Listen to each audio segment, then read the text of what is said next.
Welcome to the worst nightmare of all. Reality. Explore the lesser-known stories of our unknown world. Join the pursuit of the paranormal with Ash and Greg.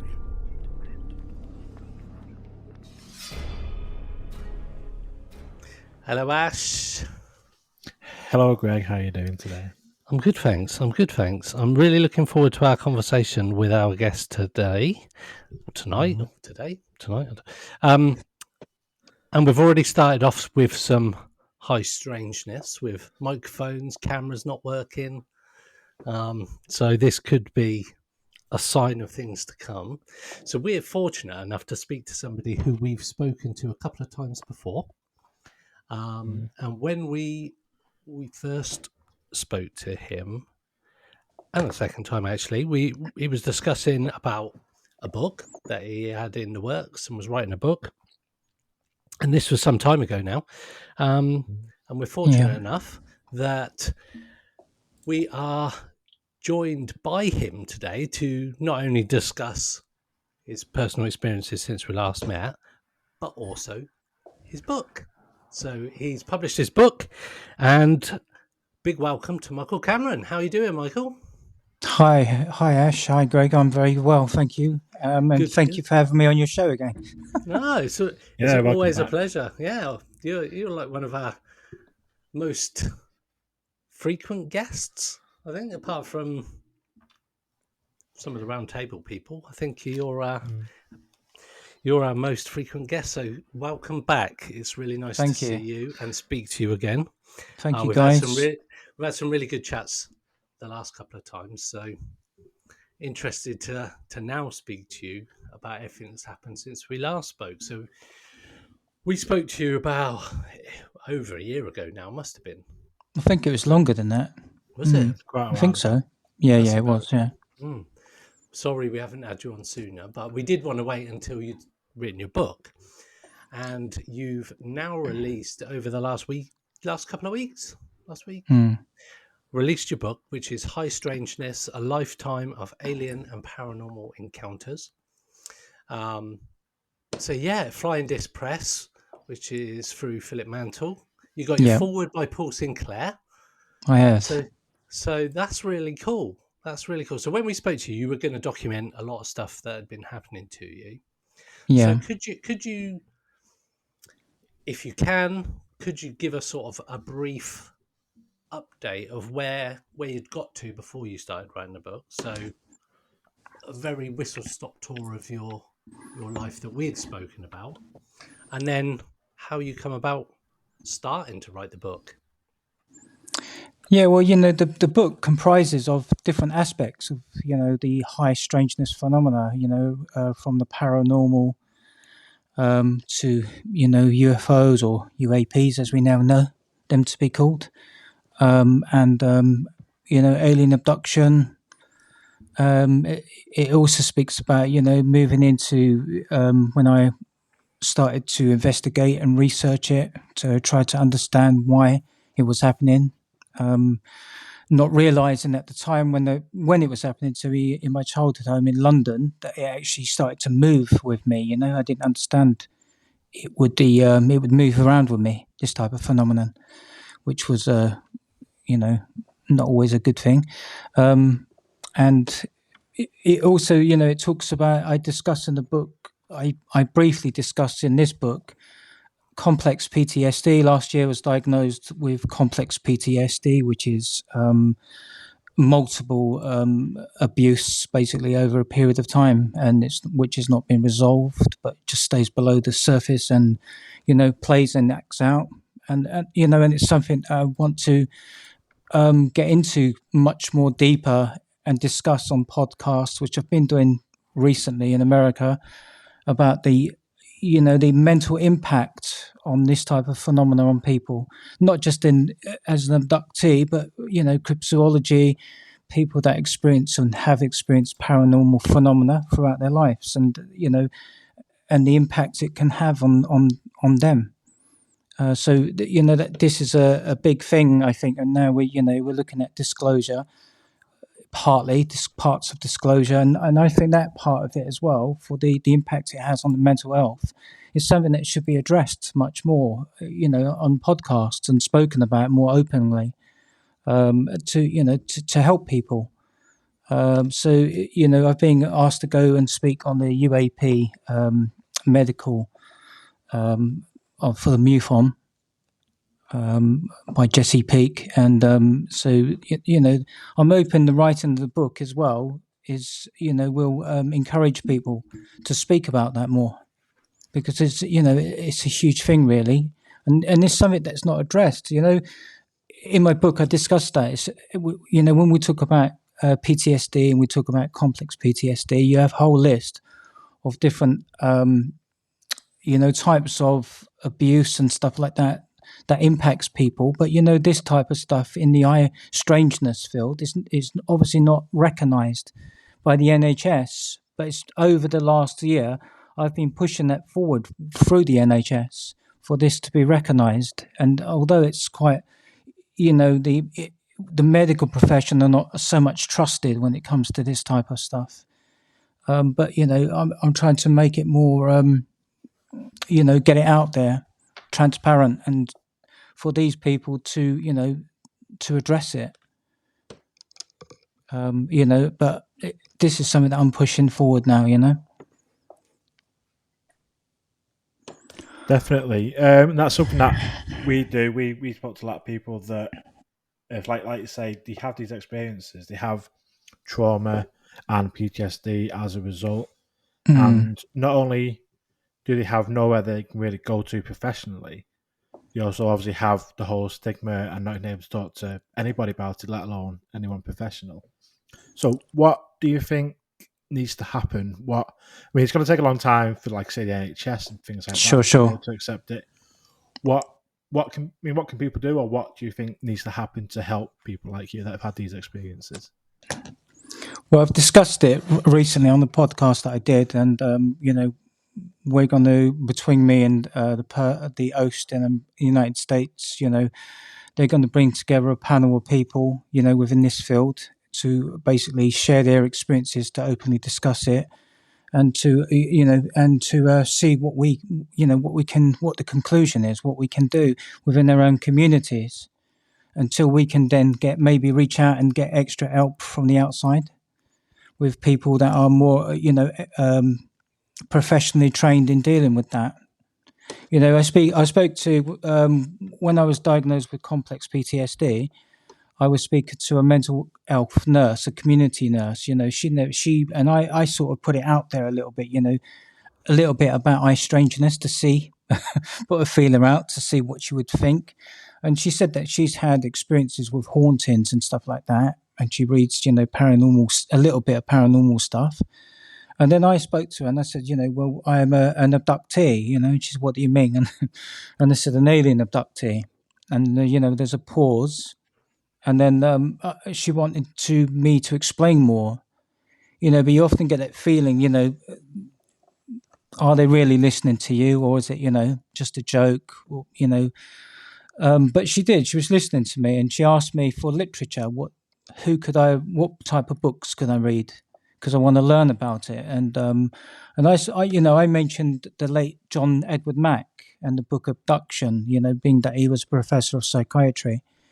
And then she purchased a copy of this, and she was reading it. So when I did see her every 2 weeks, she was asking me questions. And she said to me that she would speak to people, in the background, to try to, to see if there were any doctors that would be willing to take up the mantle, so to speak, and then try to bring together some sort of team in order to help people that have had, that are suffering from PTSD, from any type of trauma related to, this type of phenomena. As I said, not just alien abduction, but the paranormal. And see where we go from there. So this is what I'm doing at the moment. Yeah, so I think that was one of the first things that struck me and Ash when we first spoke to you, because a lot of people don't see the video version. We don't really do a video version of this podcast, so they only get to hear you talking about your experiences. We're fortunate enough with all of our guests to actually have that face-to-face contact. Sure. And that was one thing that struck me and Ash when we first spoke to you, was the sort of anguish we could see on your face. Like I say anguish, but you could tell it was affecting you. And as you quite rightly point out, somebody who's got any kind of complex PTSD, especially for something where not really many people would openly say they've been through this kind of trauma, it must be a challenge for you right now anyway, just to try and get some kind of, like you say, professional assistance with what you've experienced. But for those people out there that probably would never be able to speak about it, I think it can only help them. I think, like Ash mentioned, the NHS, we're probably a little bit down the line before they even recognise anything like this. Of course. But it's got to start somewhere, obviously. So I do sort of congratulate you on trying to push that agenda forward. I mean, what were in your eyes? So just taking a slight step back, in your eyes, to allow us to get to the point where health professionals do take it, I say seriously, but do take it seriously. How would disclosure need to happen to a sufficient point? Because it's all well and good saying there's stuff out there in the sky, there's these objects out in the sky, and we've spoken about this on the podcast many times, that we say there's a big leap from there's some metal objects in the sky, or potentially metal objects, or whatever they are, there's something up there we can't explain. Then the other end of the spectrum in the whole sort of paranormal and UAP universe is people being taken against their will and things happening which they can't like process and explain why this is happening. So how can like the congressional stuff that's happening in a moment in disclosure, how can that help push forward your sort of movement of the complex PTSD around abductions? Sorry, that was quite a long question there. Well, one of the things that, what I guess what a lot of abductees, I guess, are waiting for is in a similar way as to everyone in the community is waiting for, is for it to be, people are talking about it now. The whistleblowers are coming forward, they're talking about it to Congress. Mm-hmm. But it's whether the powers that be that are, whether that know about the abductions, are they willingly going to openly disclose this to the public? That needs to be, this is something I swear is on the minds of many people. Will they talk about this openly, or will they keep silent about it? We can only go forward more openly if this is discussed in such an important location in front of members of this committee. But I think if it is disclosed, I think a lot more abductees, may come forward and be given the opportunity to speak their case and to tell really people and in the world how they feel and how it's affected them. I don't think people, have been given, a platform to speak about it. It's obviously a difficult thing to speak about because, as we said before, seeing a craft in the sky or an object in the sky is one thing, but then taking it to another level and saying, actually, you know what, I've been taken from the occupants of this craft. How do you actually say that to somebody? And a lot of people, when I wrote this book, people were asking me, "Oh, Michael, you wrote a book," and I was like saying to them, "Yeah," and they were like saying, "What's it called?" And I couldn't bring myself to speak about the abduction stuff. I spoke about the paranormal. I spoke about spirituality, which is in the book, but I couldn't open up. I felt almost like a panic attack, not wondering how they would take me. And that's one of the things I think a lot of abductees have. It's difficult. I mean, we're speaking on podcasts, but in a way, we're speaking to a community of people that are, familiar with this. I mean, the everyday person outside of house circles, they probably think we're potty. even though there is evidence, and you got all this going on in the United States at the moment, and I think some of them don't even care really, because it's not.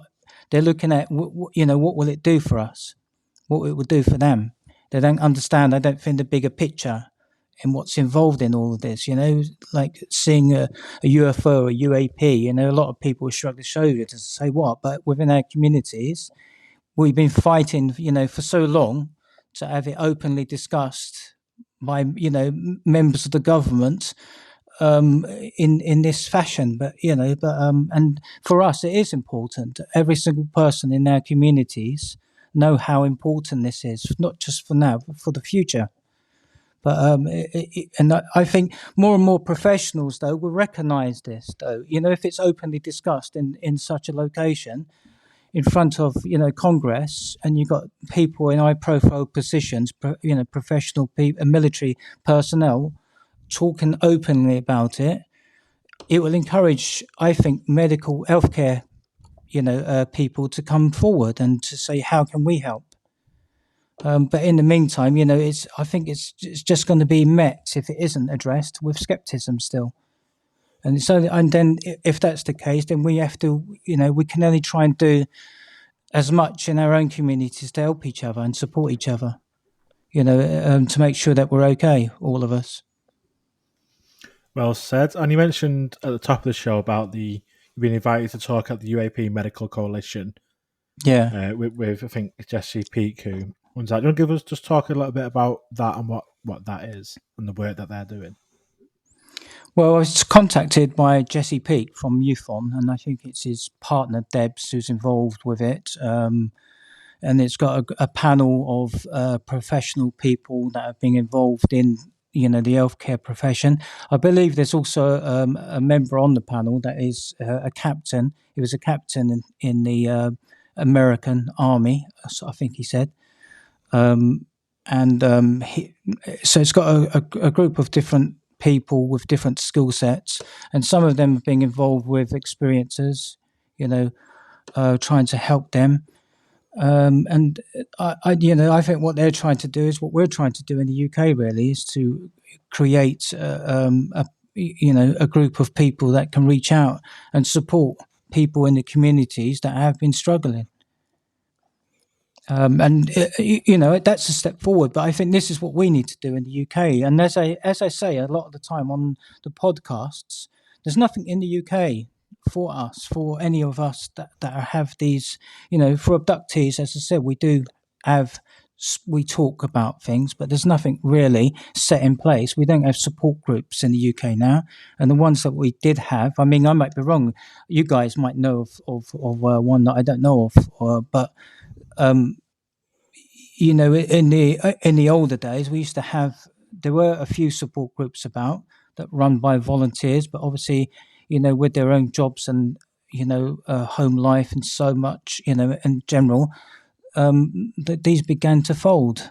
But I think this is something as well that we need to try to create in the UK, because in the United States, there's a lot more going on there than there is in the UK. This is what I try to encourage on the podcasts, for it to be, for us to get together and create something much wider, bigger, and more meaningful within our community. So, have you spoken with Dr. Daniel Stubbins? I have had communication with the good doctor. I know, because you've been doing a study about experiences and sort of the psychological effect and how we can basically help in the future. So yes, how's that gone, talking to him? And he's actually going to be speaking, isn't he, Ash, at the Manchester? Yes, our Minicon. Yeah. I looked it up and I saw the good doctor speaking. As I call him the good doctor. but I have communicated with him, in the past when he started his study in Cardiff University, I believe. He was looking for volunteers, but when I contacted him, it was through Ollywood, Ollie Anwood, and also Sasha Christie spoke to me about him, and I did say to Sasha that I had actually contacted him, and then we had a series of communication through emails. But at the time, he had already filled up his quota of the people that he needed. And so we did have a little discussion about it. But I think that's a good step forward to have somebody, a professional person like him.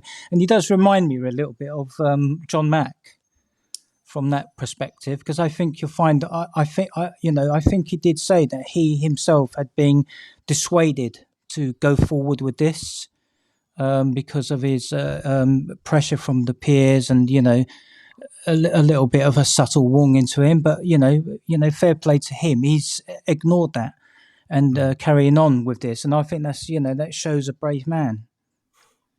Yeah, no, definitely. I know you tried for quite a while to get the funding and for this, and that last year, he finally got that funding. But I'm looking forward to his talk, seeing the results of his study, and that will be amazing talk. That will be an amazing talk. I mean, he did say that about the funding. He had to, I think he had to do it in one way in order to then get the funding. I'm not sure what way he was going to do it, but I know that's going to be an interesting talk. Yeah, definitely looking forward to it. And that is UFO Identified Minicon, Sunday the 15th of October. Very few limited tickets be there remaining. Or be square. Yeah, definitely. I'll be selling merch. That's where you need to be coming.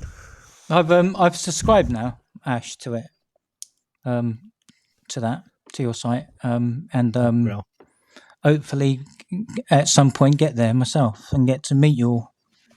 Yeah, definitely. You can sign your book then for me. Definitely.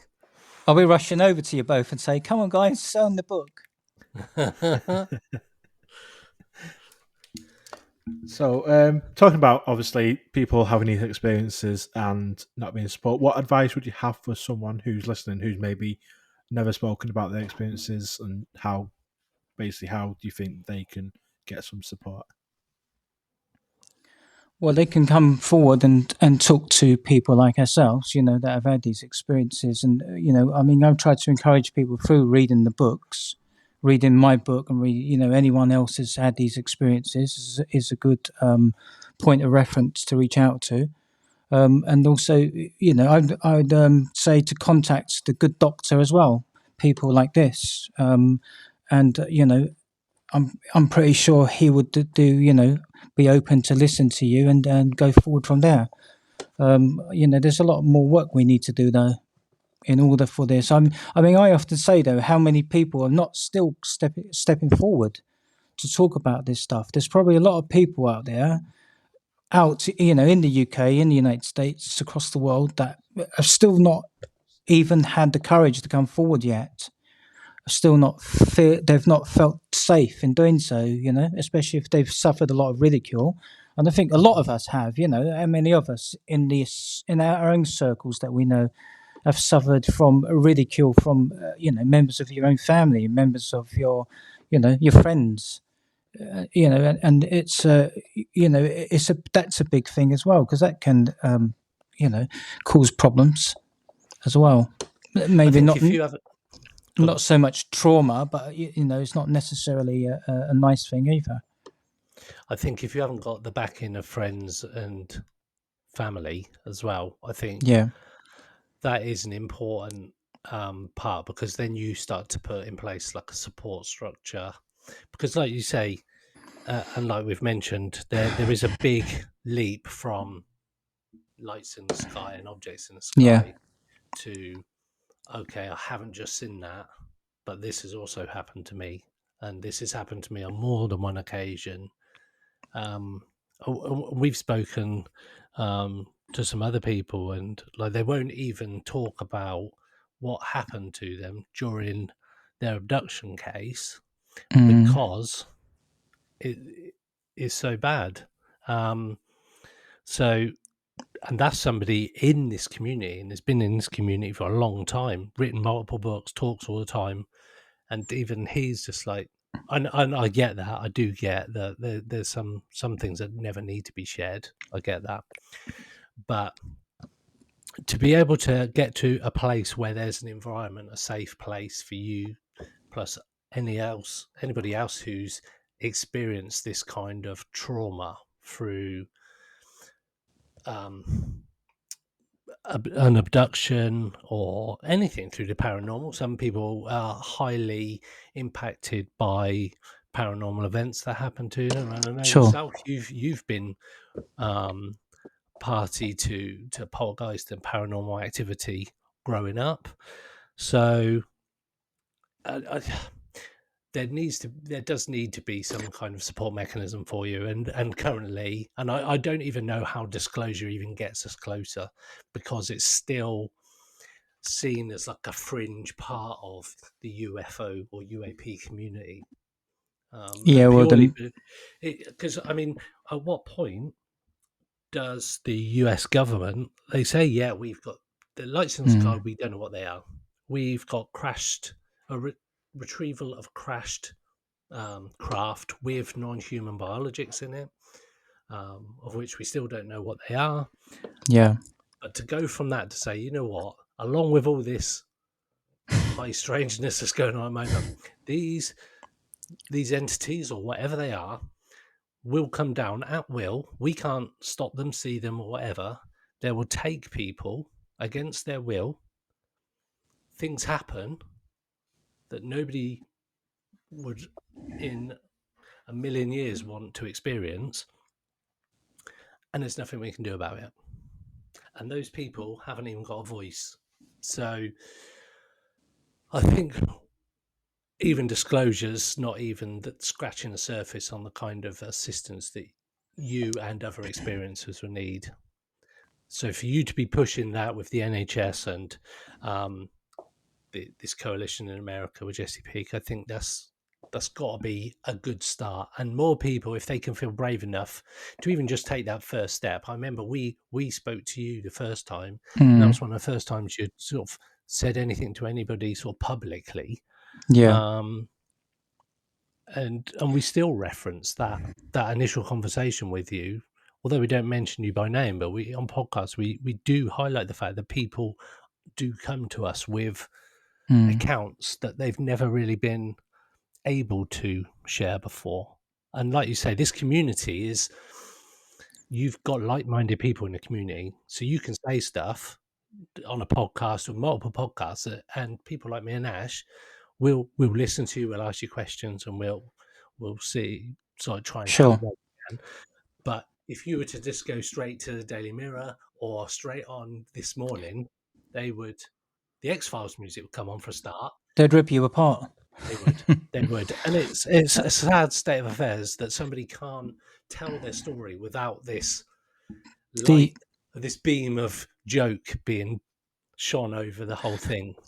But that's the trouble, though, with the media still today. You know, I'm not sure if there's any. I mean, I was approached by the Daily Star to do a talk because of disclosure, you know. And they say, you know, I'm an investigative researcher and I'm connected with various papers, then mentioned at the bottom of the list, the Daily Star. Would you be interested in doing an interview? And I respectively declined on the basis that I don't want to be made a mockery of, and I don't want our field of study to be pushed down into, you know, basically, you know, ridicule.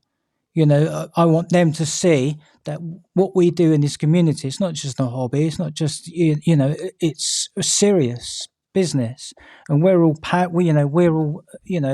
trying to get the truth out there. And so, you know, I didn't want him to be obviously tell my story. Then when it's, you know, shown in the newspaper, everything I've said is changed.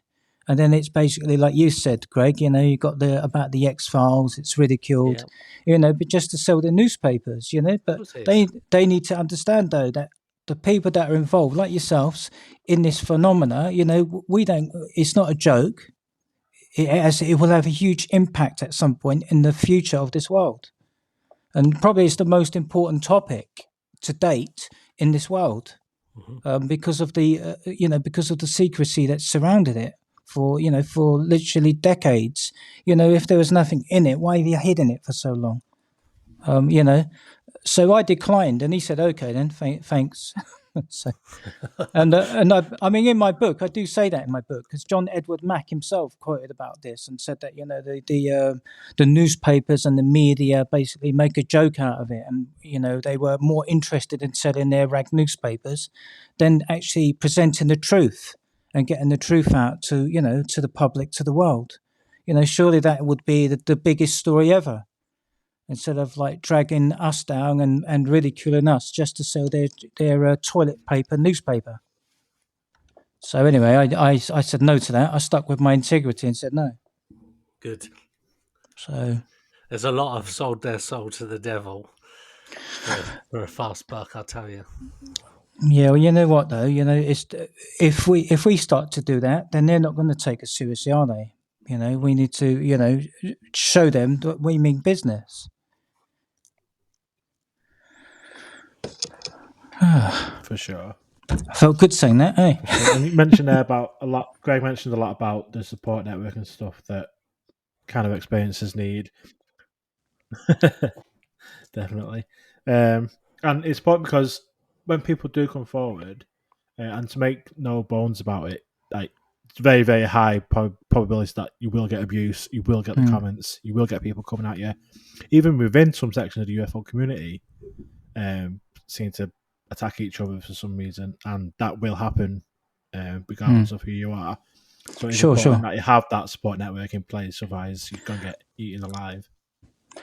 I mean, to be honest with you, though, Ash, I'm not really bothered so much about what people think in the community. You've had these experiences, and that's all you can say. But what I will say is that some experiences that you have are really difficult to prove. There's no, like as I say, Dr. J. Einik, when he said about Close Encounters of the Second Kind with trace evidence. It's difficult. When you're having abductions or anything else, it's difficult to prove that, because there's nothing there. You can go into a landing site and maybe test the ground, or for traces of radiation, or you maybe have somebody who's got implants, and you may be able to take these, remove them, and put them under a microscope, so to speak. I'm just putting that in a very simple layman's terms, because it's much more complicated than that. And you have something to look at, something to analyze. But in other aspects of this phenomena, you haven't got nothing. So this is when you can, you can get the ridicule on that, and and that's a fair point as well.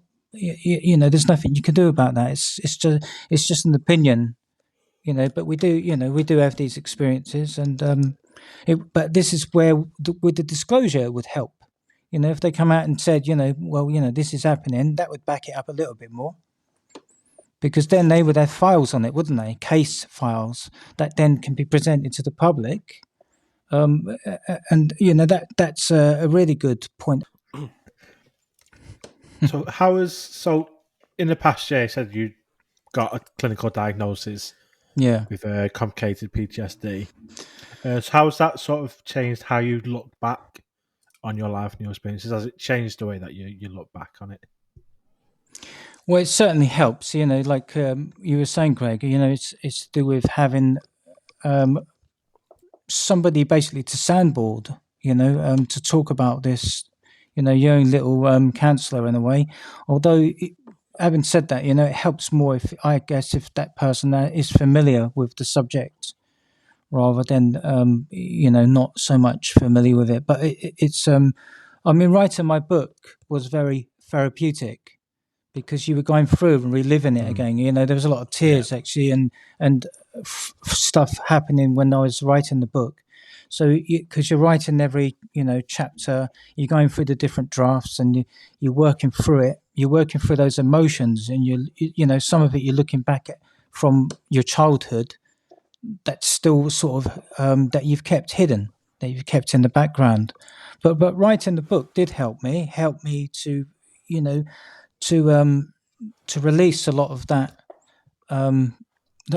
pain that I experienced.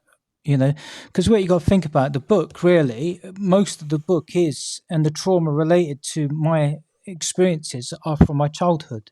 So the trauma that I have now is the trauma from the child, because during them times in the 1970s, and growing up in a strict Roman Catholic family environment, there was no one you could talk to. Even as I went forward, as a teenager, as a young man, there was still no one around. The phenomena as it is today, it's much more, especially with now we've got the internet, social media. We're able to spread the word more. We're able to meet other like-minded people that have had these experiences, in a wider field of the phenomena. And so that helps as well. I mean, but the therapy I have is talking therapy, so it's just where, I can go there every 2 weeks and discuss anything that's happening to me, can go back to my childhood and talk about that. And, the therapist that I talk to, she's interested in my book. She wants to read more about the phenomena, and understand it. So, writing the book, it is very when you write any book, it's difficult, as you know, but writing one that's more personal to yourself and going back and pulling out aspects of this pain that you've experienced decades ago, it is painful, but at the same point, you are releasing. I learned from people in my family to forgive them and to forgive parts of myself. So it does help to do that, to write it all out, and with the different drafts that you did. So, it's almost like you're getting rid of a lot of the negative and keeping a lot of the positive, and using the positive and actually to help other people within this, within high strangeness. Do you feel like you've been unburdened by all the negative stuff since you've put it on paper? Yeah, I guess you so. look like you have. You look, from what I remember when we first spoke to you, you had a real kind of pained look on you, like a really stressed, and I mean it in the nicest way. You did look like you had anguish. You really I did. And Yeah, now you're right. You're not wrong. You're not wrong. You do look. You've got a lot more colour in you. Maybe that's just the light, but but you do feel and sound more upbeat about the experience, and the fact that you're now talking about it and you've spoken to all these other podcasts. I think that's testament to the fact that sometimes it's good to offload, and if offloading is just talking about it to random strangers on the internet, like technically we are, it can be a positive, or have a positive impact on your trauma. I'm not saying that works for everybody. It might not have worked for you to that extent, but you do definitely look less burdened by the anguish that you suffered. And if anybody wants to know exactly what we're on about, we've got the 2 other episodes that we've spoken to Michael, which we go into a lot of detail, and some dark places at times. There was some dark places and the conversations went quite dark. Where you can hear Michael's story, which will be sort of almost wrapped up in a book, I'm assuming, as well. So.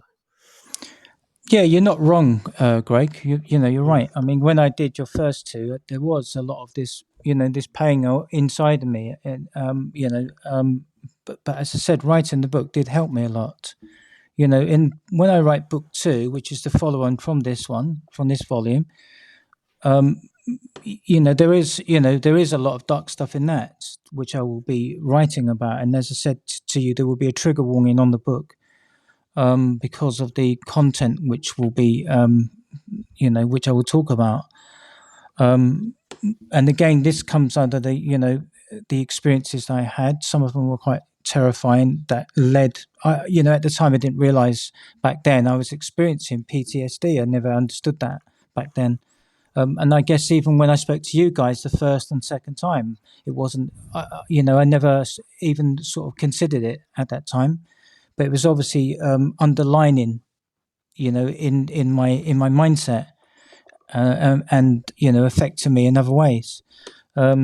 So one of my goals within the phenomena as well is to reach out and to help other people, and to encourage people to come forward, and so that they can start to heal, if it's in small baby steps. It's a start, a beginning, and that's all that's required, really. But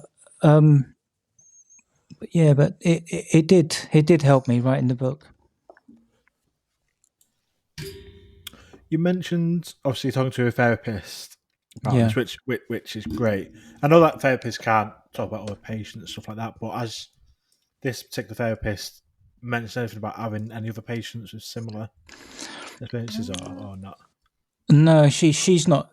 Well, the thing is, right, she's actually a mental health nurse in the community, and she works with the GP surgery. So I was having the seasons in there in the surgery, but I asked her if my GP would be given details of our talks, and she said not if you don't want to. And I asked her not to share my experiences with my GP because he was actually a military doctor at one time, and I guess you worry a little bit what they're going to think, because that's your surgery. So, and she told me that she wouldn't pass that on to anyone, but she did. I did ask her that actually, Ash, if she'd come across anyone, and she said not at this moment in time, but you never know. But maybe he will help her, help them, by me being the first in some way, and because I was given a reference, points to go to and to look up on the on YouTube and various literature, and she was what I found interesting with her, she was very open about it.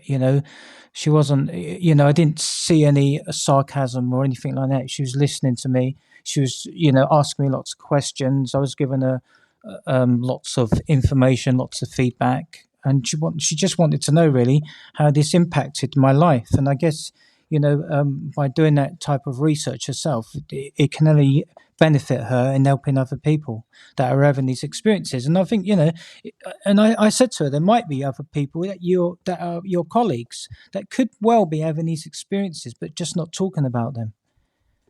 Because of a bit like the Good Doctor. Because of peerage, because of peers, you might be ridiculed.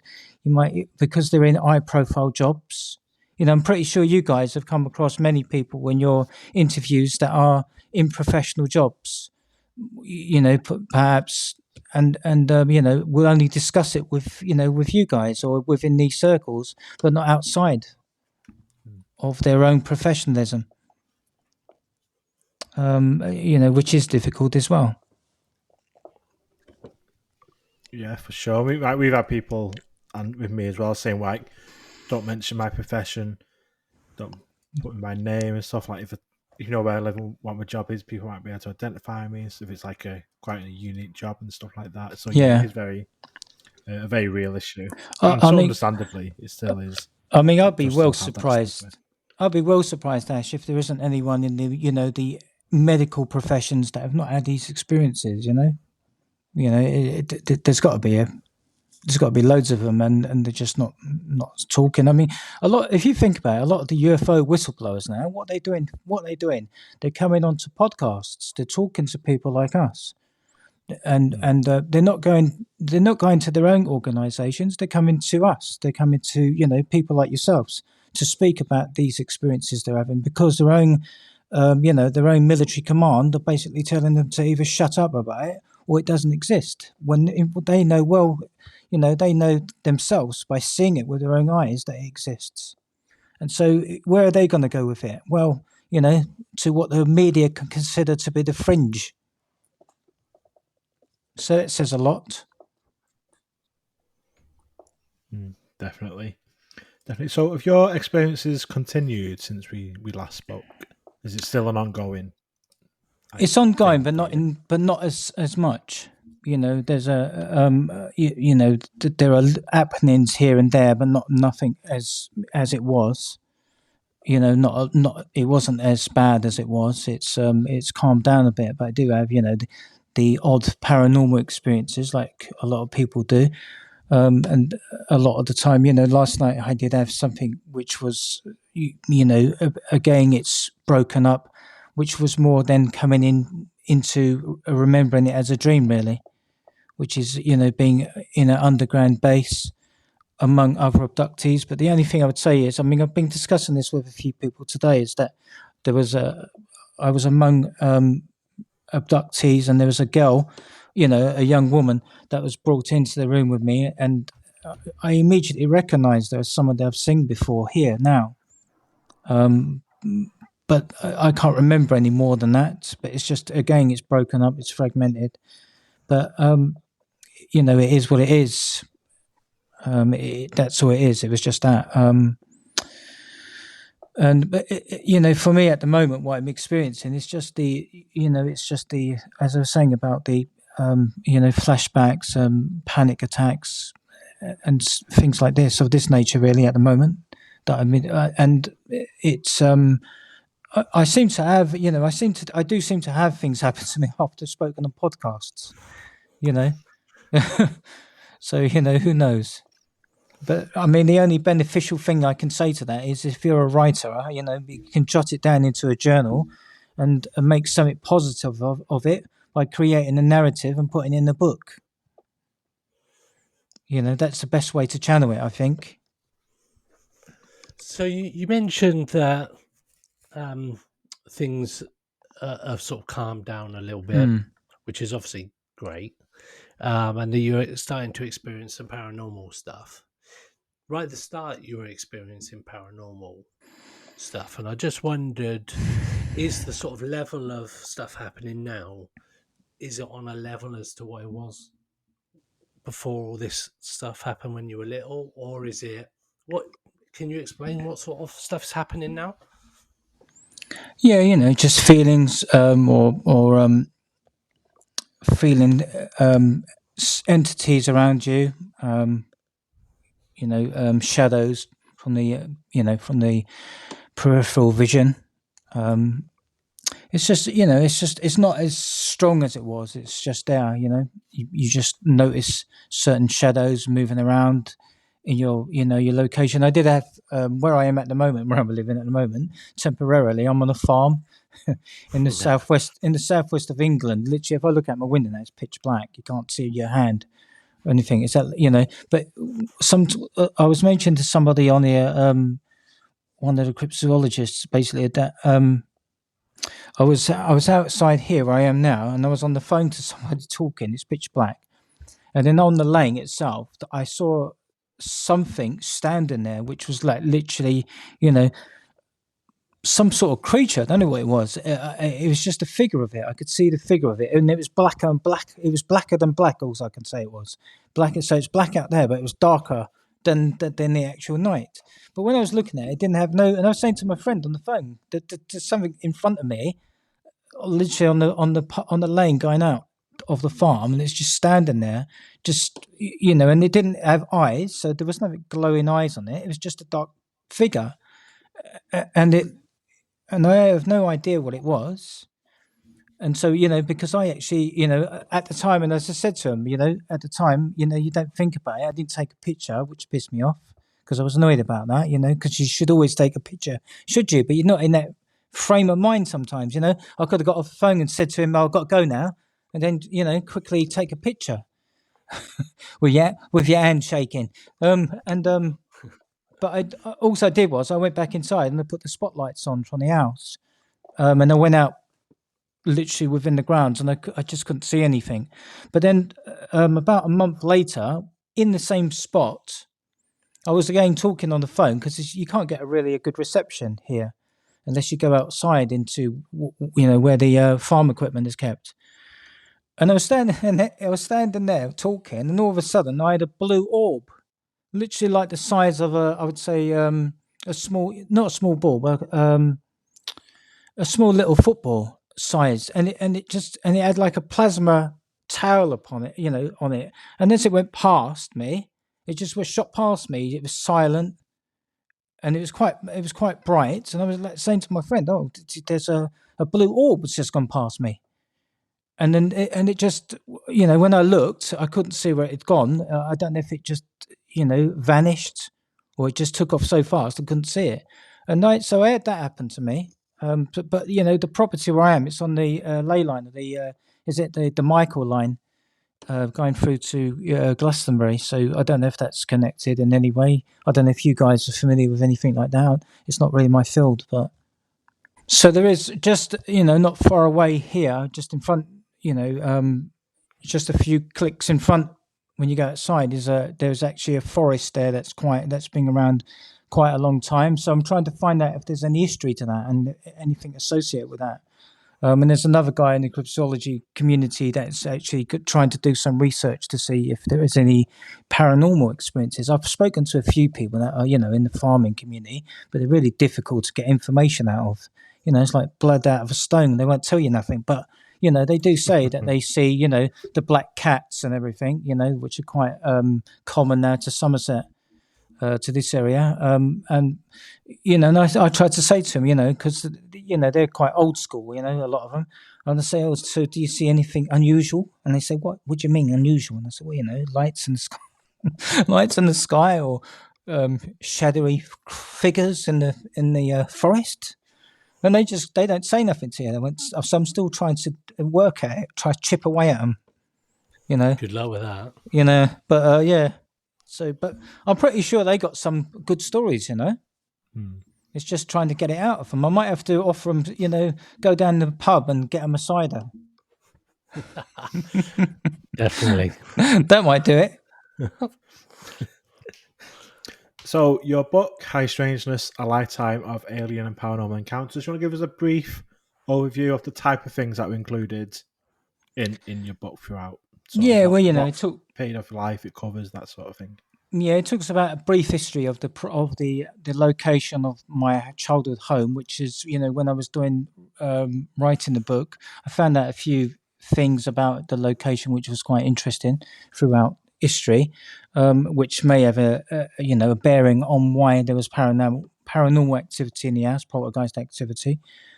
And it talks about the immediate, because the book is focusing primarily on my childhood home, which was a schoolhouse situated inside the grounds of a junior school, which still exists to this day, which was owned by the church, basically. And it talks about the paranormal activity, poltergeist, and disembodied voices, entities moving around the house. It talks about the sighting of what would be considered, Spring Hill Jack. I don't know if you've heard of that type of, and so that there is something I had as a child with this particular, whether it was a man or, some sort of entity, I don't know, but there is an experience there when I was a child with this particular figure or character. It goes in talking about the sighting of a craft with my brother Sean at the time. So the book itself, it sort of goes through a theme of, the paranormal into the UFO sighting, into the MIBs, the Men in Black, and it begins to, I had an experience which wasn't a near-death experience, but I had when my dad passed. So I speak about my dad passing, my relationship with my family, but mostly my dad, and the difficult experiences with him, and I talk about a time when he passes, and I have a sighting of him, and then just after that, I have an experience where I'm able to have a meeting with him, a face-to-face contact with him, basically outside the body. But I do stress it's not a near-death experience. It's different. It's not an NDE, but it's similar because there is a rainbow type tunnel involved, which is often recognized in the NDE phenomena. But then it talks about my then trying to understand this type of phenomena. What's happening to me? Why is this happening to me? Is there other people that have this? And if not, why is it me? Why have I been singled out for some, reason. And again, I like to stress, because people do say this to me. Somebody said this to me. Oh, Michael, you're special or you're chosen. I want to emphasize and stress. No, I'm not. I'm not special. I'm not chosen. I don't believe that I'm any of those things, because that's important to know. Because this is not a laughing matter. That these are real people that are involved in this phenomena, and some of the experiences they have, they shouldn't be having. They should be having nice experiences. They should. I mean, to be fair, people do have the good experiences, though. So it's all not negative. And I do show this in my book as well, that I've had good experiences as well, but not necessarily in the abduction, but more when, as I go through my life, I begin to open up spiritually, and experience spiritual experiences that are positive, that are good. So the book is a bit of a balance. And as I go into book 2, there are darker stuff. There is a dark theme to it, but again, it begins to move out into more of the much more positive, and that has to be stressed as well. Although we do have these experiences and they can be dark and they can be frightening, there is a light at the end of the tunnel. And that's what we should be pushing for, because it's it's the dark stuff that tries to keep us, in a certain place. And what we're trying to do, what I'm trying to do with that is when we, show people as well, that doesn't necessarily have to be the case. We can take positives from the negatives, and transform them. And my emphasis on that is to always to help other people, and to recognize this. And when I was growing up, as we said before, there wasn't, for many people, there was no safe place for them to go. There was no one you could talk to, and that's a scary thing, and it's a dangerous place to be in some time, for some people. But now we can move forward a little bit more with this, and move into a much more positive theme. Amazing. So that's High Strangeness, a lifetime of alien and paranormal encounters by Michael Kameron, available on amazon.co.uk or amazon.com, in paperback, hardback, on Kindle Limited, and even on audio if takes your fancy, you like to listen rather than read. It's available in there. So thank you very much. We'll also put the link below. Thanks, Ash. Thank you. Click on there to buy it. Thank you again for third time being on the show. Third time, a hat trick. Right? Yeah. Congrats with the book. We sure Thanks, with Ash. this one and with the second one coming up. Yeah, Yeah, definitely. it's been a We great feel chat. your pain on writing a book, so we're there with you on that journey. Pursuit of the Paranormal with Ash and Greg.